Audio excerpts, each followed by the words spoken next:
C Joseph Vijay எனும் நான்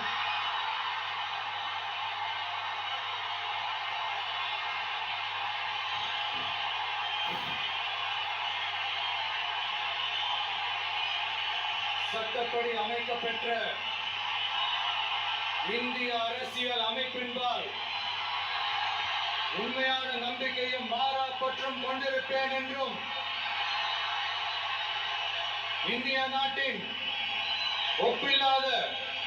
முழு முதல் ஆட்சியையும் உரிமையையும் நிலை நிறுத்துவேன் என்றும் தமிழ்நாட்டு அரசின் முதலமைச்சராக உண்மையாகவும் உளச்சான்றின்படியும் என் கடமைகளை நிறைவேற்றுவேன் என்றும் அரசியல் அமைப்பிற்கும் சட்டத்திற்கும் இணங்க அச்சமும் ஒருதலை சார்பும் இன்றி விருப்பு வெறுப்பை விலக்கி